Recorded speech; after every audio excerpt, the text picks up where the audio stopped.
m'appelle Jean-Charles Bouchou, je suis psychanalyste et écrivain dans la région de Montpellier. Donc j'ai été amené à étudier le comportement des pervers narcissiques tout simplement parce que j'y ai été beaucoup confronté, notamment au travers de mes patients qui me racontent un petit peu ce qui leur arrive. Et il y a depuis quelques temps une sorte d'engouement qui demande, beaucoup de gens me demandent d'en parler, notamment sur Paris. Et c'est pour ça que je suis monté ce soir à la demande d'une association qui souhaite aider les gens qui sont en difficulté à cause de ce genre de personnes et à identifier quels sont ces mécanismes et comment en sortir, comment se préserver. Dans la première partie, je vous exposais un petit peu ce que sont les mécanismes de défense, comment ils fonctionnent, pourquoi nous nous en servons, et puis plus spécifiquement ce que peuvent être des mécanismes de défense pervers narcissiques. C'est un peu pour ça que vous venez, je pense, non ? Pour la plupart. Mais rapidement, même à tout moment, si vous le souhaitez, ça peut se transformer en débat. Personnellement, je préfère largement les débats aux conférences, peut-être parce que je suis un peu feignant, mais surtout aussi parce que c'est plus intéressant. Au moins, je réponds à vos questions plutôt que de répondre à ce que j'imagine que vous avez envie d'entendre. Donc à tout moment, vous pouvez lever la main, poser une question, et j'essaierai d'y répondre. Et puis, il y aura un troisième temps, donc un premier temps d'exposé, un deuxième temps de débat, et le débat il peut commencer à tout moment, vous pouvez m'interrompre dès les premières minutes, et un troisième temps de convivialité, parce que j'ai remarqué la fois dernière que c'était vraiment très sympa. Souvent les personnes dans la salle ont envie de se rencontrer, pour se raconter un petit peu ce qu'elles ont vécu, ou pour faire connaissance tout simplement, parce qu'il y a un effet très rassurant à s'apercevoir que d'autres personnes ont vécu la même chose que nous. Vous le savez peut-être, pour ceux qui ont été confrontés à la problématique, quand on est pris dans la folie de cet autre, parce que c'est de cela qu'il s'agit, il arrive un moment donné où on ne croit pas à ce qui nous arrive, on se demande même si on n'est pas fou. Et le fait de s'apercevoir, en lisant un livre par exemple, en venant à une conférence, que les mécanismes de défense sont récurrents, c'est-à-dire c'est toujours les mêmes. Le pervers narcissique, s'il existe, il est quelqu'un qui s'est structuré autour de ces mécanismes-là et qui ne fonctionne pas autrement. C'est-à-dire que s'il arrêtait d'utiliser ces mécanismes pervers narcissiques, il s'effondrerait. Par contre, tant qu'il les utilise et tant qu'il a un tiers que je nomme la victime, sur qui il peut se défouler, alors il va bien. En fait, très souvent, la victime est quelqu'un qui est sûr d'elle, qui a plein de qualités, qui va bien quand elle rencontre son pervers, parce que j'ai remarqué que les gens disent mon pervers. Ça, il faudra peut-être réfléchir à ce que ça veut dire mon pervers. Pourquoi on dit mon pervers et non pas un? C'est intéressant. La question est telle, est-ce que j'ai affaire à un pervers narcissique? Parce que moi j'ai envie de vous dire, pratiquement le pervers narcissique ça n'existe pas. Quoi. Je donnais l'exemple tout à l'heure de celui qui s'est structuré, il existe mais il doit représenter 1, 2, 3% de la population. Après vous avez des tas de personnes qui sont à la limite de la schizophrénie, qui emploient... C'est comme quelqu'un qui est en train de se noyer, à un moment donné il jette les bras comme ça pour essayer de se raccrocher à quelque chose, et si vous êtes à ses côtés, vous risquez bien de recevoir un coup de poing ou de prendre quelque chose dans l'œil.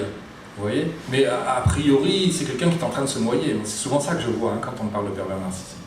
Par contre, ça ne veut pas dire qu'il faut les excuser pour autant. Ça veut dire qu'on a intérêt à prendre du champ, de la distance. C'est ça qui est important. C'est-à-dire que pourquoi est-ce que je ne réponds pas à la question? C'est pas seulement un évitement de ma part. Hein. Vous vous doutez bien que j'ai une idée derrière la tête. C'est qu'à un moment donné, lorsqu'on est dans ce type de relation, l'autre devient le sujet à part entière. C'est-à-dire que lui, il se pose en sujet, vous, il vous pose à peine en objet. À peine. Vous êtes la poubelle dans laquelle il se décharge. On est bien d'accord. Mais vous, en vous interrogeant sans cesse sur le pervers narcissique, est-ce que je suis avec un pervers narcissique? Vous parlez tout le temps de l'autre, et vous oubliez complètement d'être le sujet de votre histoire. Et c'est pour ça que c'est intéressant de poser la question, est-ce que vous vous épanouissez, vous? Vous, parlez-moi de vous, plutôt que de me parler de l'autre. Et si effectivement vous ne vous épanouissez pas dans la relation, vous avez tout intérêt à prendre du champ. Et si la personne n'est pas perverse narcissique, vous prendrez quand même du champ. Parce que quel est l'objectif? Est-ce que c'est de poser un diagnostic? Ou est-ce que c'est de trouver ce qui est bon pour vous? Et à ce moment-là, vous redevenez le sujet du débat, vous devenez le sujet de votre désir. Vous, qu'est-ce que vous désirez? Vous avez un exemple en tête? Non, parce qu'en fait, dans l'enfance, quand on parle de l'enfant qui est un pervers polymorphe, on dit qu'un adulte qui se serait comme ça bloqué sur un des types de pulsions de la petite enfance serait un pervers. Donc, si le pervers narcissique, sa pulsion, c'est de la décharger sur quelqu'un d'autre, est-ce qu'il n'est pas bloqué dans une pulsion de l'enfance? Ah oui. Oui, oui, tout à fait, oui, oui. La structure psychique du pervers narcissique est une structure infantile. Le pervers est un enfant dans un corps d'adulte. C'est-à-dire qu'il a les réactions d'un gosse de 2 ans. Donc vous voyez, je le pose assez tôt, moi, entre 2 et 3 ans. Alors, continuez, et puis après, non, excusez-moi, alors du coup, est-ce que son conjoint, plus qu'une victime, c'est pas son binôme presque parental? Même si ils en souffrent beaucoup comme une victime, c'est pas très sympa de dire que c'est des binômes comme des partenaires, mais est-ce qu'ils n'ont pas le rôle d'un parent, finalement, ah oui, oui, oui, oui. Dans lequel ils se complètent en plus? Je sais pas si... Mais non, mais vous pouvez faire ça. Ne vous gênez pas. Hein. Vous ne serez pas jugé sur vos propos. Il y aura des personnes qui ne seront pas d'accord avec vous, mais c'est pas grave.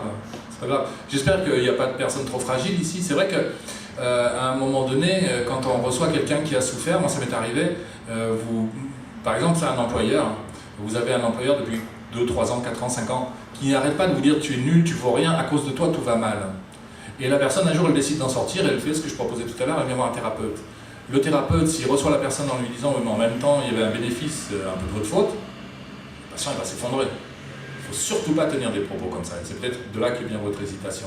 Donc effectivement, à ce moment-là, quand on accueille un patient qui va très mal, on l'accueille telle une bonne maman, gentille, parlez-moi, racontez-moi, qu'est-ce qui s'est passé. Et la personne, elle déballe, ça dure quelques séances. Et puis quand elle a un peu déchargé de son agressivité, de ce qu'elle ressent, de cette énergie négative, il va y avoir une phase un peu de renarcissisation. La personne va commencer à se sentir mieux, ça fait quand même du bien aussi de parler à un autre, au moins elle existe en tant que sujet à ce moment-là. Et puis, mais à un moment donné, pourquoi pas, plus tard, dans la thérapie, proposer pourquoi avez-vous eu besoin de rencontrer ce type de personne? Est-ce qu'il y a eu un bénéfice? Parce qu'il y a souvent un bénéfice. Vous avez raison. Donc ce que vous dites n'est pas choquant. Simplement, c'est savoir à qui on le dit, à quel moment on le dit. Mais là, comme nous sommes nombreux, la soirée est contenante, ce qui fait que s'il y a quelqu'un qui est sous le feu nourri d'un pervers narcissique, qui comprenne bien qu'il n'y est strictement pour rien. Donc quand on quitte quelqu'un de pervers narcissique, on en a des bénéfices pratiquement immédiats. Même s'il y a le manque qui vient s'installer. Ça aussi c'est intéressant, il faudrait qu'on parle du manque. J'en parle dans mes livres, mais pas encore assez. Hein. Pour comment est-ce qu'on peut manquer de quelqu'un qui nous fait du mal? C'est extraordinaire.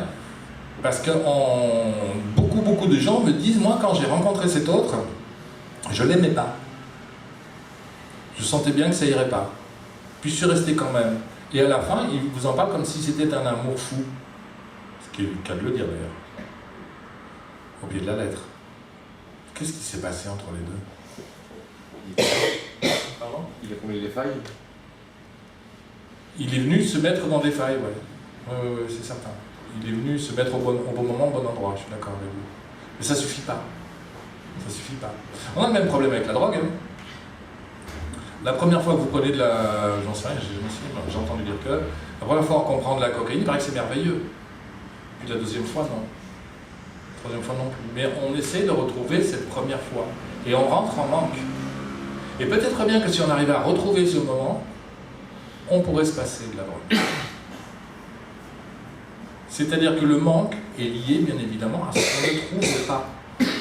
C'est une aberration, si vous arrivez à bien le comprendre, c'est une aberration de l'esprit. Hein. On s'attache à ce qui ne nous donne rien. Et on peut facilement se détacher de ce qui nous apporte quelque chose. De la même façon, il est plus facile pour un enfant de quitter un parent qui a été suffisamment bon qu'un parent qui ne l'a pas été. Parce que le parent suffisamment bon, il nous a valorisés, il nous a rassurés, mais... Et donc on peut partir, on sait qu'il nous aime, même s'il n'est plus là, même si on n'est plus là, on ne se sent pas abandonné, on sait que cet amour, il perdurera. Alors que quelqu'un qui ne nous a pas donné ce qu'on attendait, il y a toujours comme une dette, si vous voulez, qui fait qu'on va toujours revenir vers cette personne. Et croyez-moi, les personnes qui ont du mal avec un parent qui n'est pas suffisamment bon ont beaucoup de mal à partir. Ou ils s'en vont très tôt, j'ai eu des cas aussi, mais intérieurement, ils restent attachés quand même à leurs parents, même s'ils ne le voient plus, ils ne parlent que de lui, ils ne pensent qu'à lui, ou le parent est anormalement présent dans leur psychisme. La notion de manque, c'est une notion très étonnante. Alors, qu'est-ce que c'est qu'une victime? Entendons-nous là-dessus. C'est elle est passionnante, cette question. Qu'est-ce qu'une victime? Est-ce que ça existe? Parce qu'on a envisagé tout à l'heure que la victime trouvait son pervers de la même façon que le pervers trouve sa victime. C'est pas interdit de le penser. Alors, à ce moment-là, on en arriverait à la conclusion, il n'y a pas de victime. Ben moi, si, quand même. J'en vois une. Je dis ce que je veux. C'est moi qui ai le phallus. Elle me fait des grimaces, Céline, quand elle n'est pas d'accord. Ah non, il y a des victimes. Alors, qui est victime? Quelqu'un qui effectivement est victime, c'est quelqu'un qui ne peut pas s'échapper. Moi, tout de suite, je pense à l'enfant. L'enfant de pervers narcissique, ou autre d'ailleurs, un psychopathe ou quoi que ce soit, l'enfant battu, l'enfant qui n'est pas suffisamment bien aimé, l'enfant... Il est victime. C'est une victime, on n'a jamais vu un enfant de 4 ans dire « Bon, maintenant ça suffit, je prends mon baluchon, je m'en vais, quoi. » Ça marche pas. Donc là, on a réellement affaire à une victime. Maintenant, cet enfant, il grandit et il devient un jeune adulte. Vous savez, très étonnamment, ce que l'on connaît déjà est rassurant. Et si vous avez connu la violence quand vous étiez enfant, retrouver de la violence en étant adulte, ça a aussi un côté rassurant parce que vous savez vous positionner. Vous savez comment réagir à la violence. Vous avez des gens qui ont vécu dans des pays en guerre, le jour où la guerre s'arrête, sont effrayés. Parce qu'une bombe qui explose fait moins peur qu'une bombe qui n'explose pas. Et beaucoup, enfin certains, vont à partir de là s'enrôler comme mercenaires dans l'armée pour aller faire la guerre ailleurs. C'est surprenant, mais c'est bon, voilà, c'est comme ça. Donc notre enfant, il va retrouver des situations étrangement ressemblantes à celles de son enfance. Et il va se positionner de nouveau, il va être victime. Il est victime de quoi? Alors au début, il était victime de ses parents, maintenant il est victime de quoi? À mon avis, il est victime de ses schémas, des schémas qu'il a appris dans l'enfance. Donc il est toujours victime. On est bien d'accord avec ça. La victime existe, c'est lui. Nous sommes victimes de notre schéma qui nous fait accepter. Mais le jour où vous vous êtes reconnu, où vous vous reconnaissez comme victime, ça va vous sembler un peu paradoxal, mais ça ne l'est pas. Hein. Alors vous prenez conscience. C'est quoi être victime en fin de compte? C'est prendre conscience que nous sommes victimes. Et à partir du moment où on a pris conscience, on n'est plus victime. C'est-à-dire si on accepte, c'est qu'on le veut bien. C'est-à-dire que c'est passé de l'inconscient au conscient. C'est ce qu'on essaie de faire en psychanalyse, hein, c'est de lire l'inconscient.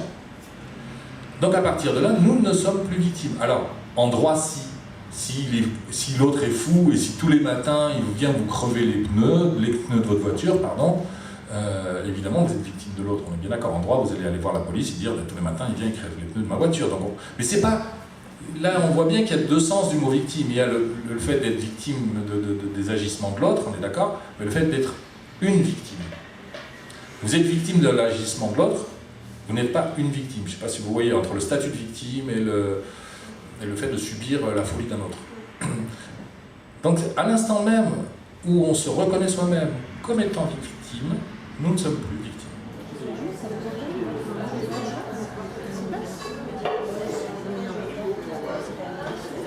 Non, mais c'est terrible.